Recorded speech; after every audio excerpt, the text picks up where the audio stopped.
Hi, thanks for joining me in another video. Very warm welcome to you.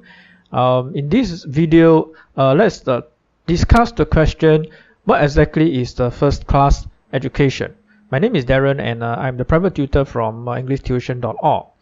So, is first class education just a label that we can use to advertise about our educational system? And more importantly, does first class education mean more stress for our students? Or does it lead to undesirable consequences such as overworking? Now, in our pursuit to become a first class educational system locally, what I see many schools are doing is that they are placing a lot more demands on our students, in the form of compulsory BIA programs that students have to take part in on a yearly basis. More remedial lessons, supplementary lessons, which is good, right? A lot more emphasis on physical education. So nowadays, students have a more structured approach when it comes to learning more about the sports that they play. They can learn about the rules, they can learn about the different sports. And there's some rotation happening in schools, right? So every term they get to learn a different sports. We don't used to have that when we were younger, right? And there's a lot more focus on values, right?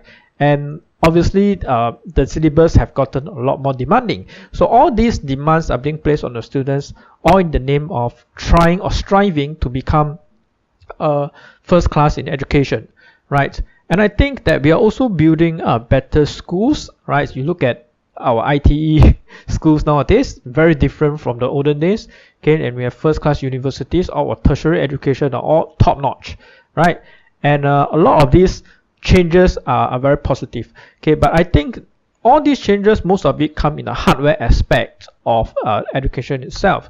And I think what we can do to catch up on is the software aspect. But this is something that our leaders or our government leaders have very little control over, right? And which is our attitude, right? The attitude that our students have towards these changes, right? How they respond have a different, will lead to a different outcome, to their lives. Will it have a positive impact or negative impact? It all depends on how they choose to respond to these changes, right? So attitudes are about beliefs, and beliefs influence the way which we respond to all these changes.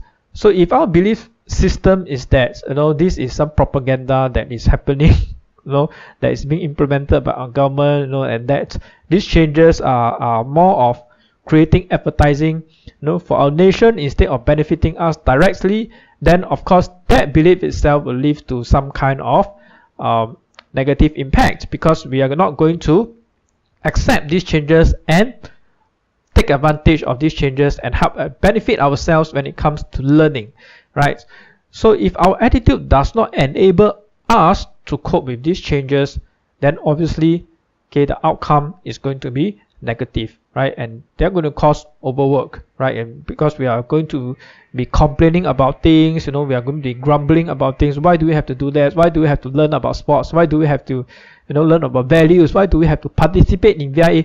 Now all this complaining and grumbling and whining leads to what we call a sapping of energy, right? Because then you feel like I have to do that. You mean now I have to do even more? That is even worse. So I noticed this worrying trend across my students that they are so young, and yet they are like sighing left, right, center, that whenever they have some extra work or have to put in a bit more effort in doing some of the tasks that were assigned to them, they sound like an old man or old lady, right? So that's not good. It doesn't enable them, it doesn't empower them to want to put in more effort and do more and enjoy the benefits of making the progress. But I do think that if we can improve on our attitude and take these changes very positively in our stride, then I think the changes become very positive, because we can tell ourselves that yes, we have these schools, we have so many these high quality courses that are being offered in polytechnics, in our universities, all these demands being placed on us.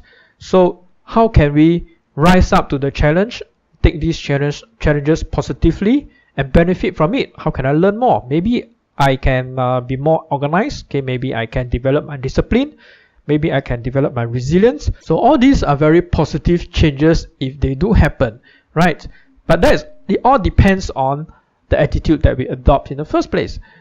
So if you look at the Japanese right? Because I'm always very impressed when it comes to the Japanese attitude, right? Of course, admittedly, they're not the perfect country, right? They have their problems, right? But when it comes to attitude, they're first class, right?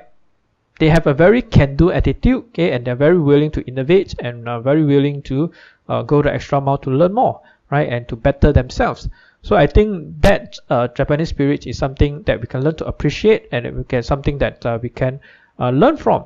So back to the question, what exactly is first class education? I think it's not just about having the infrastructure and the hardware, okay, it's also about working on our own attitudes. So if you have this both factors in place, the hardware and the software in place, the software helps us to utilize, right, and maximize the potential of the hardware, right? Then only can we say or rightfully claim that we are close, okay, almost never there, okay, because we want to continue to motivate ourselves that we are close, okay, to achieving a first class education. Alright, that's all I have to say in this video. Hope you have enjoyed it and maybe learned something useful from it.